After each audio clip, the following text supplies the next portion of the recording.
सांगलीच्या सिव्हिल हॉस्पिटलमध्ये एका गर्भवती महिलेचा मृत्यू झालेला आहे। ही महिला गंभीररित्या जळाली होती असं कळतंय। गर्भामध्ये मुलगी होती म्हणून पतीनेच पत्नीला जाळलं असल्याचा आरोप तिच्या आईवडिलांनी केलेला आहे। कुलदीप माने आपल्याबरोबर आहे। कुलदीप, या महिलेची प्रकृती कशी आहे आणि आईवडिलांचं नेमकं काय म्हणणं आहे? प्राजक्ता, तासापूर्वी सांगलीच्या सिव्हिल हॉस्पिटलमध्ये एका गर्भवती महिलेला दाखल करण्यात आलं होतं। ही महिला मोठ्या प्रमाणावर गंभीररित्या जळाली होती आणि दुर्दैवाने सांगलीच्या सिव्हिल हॉस्पिटलमध्ये तिचा मृत्यू झाला। मात्र यानंतर मुलीच्या आईवडिलांनी पतीनंच गर्भामध्ये मुलगी असल्याचा संशय घेऊन पतीनंच तिला जाळलं असल्याचा संशय घेतला आणि त्या परिसरामध्ये तिच्या पतीची दुधाई देखील केली।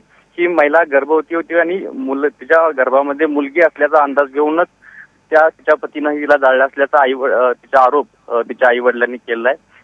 सध्याही महात्मा गांधी पोलीस स्टेशन याबाबत अधिक चौकशी करत आहेत। कुलदीप, धन्यवाद या सगळ्या माहितीबद्दल।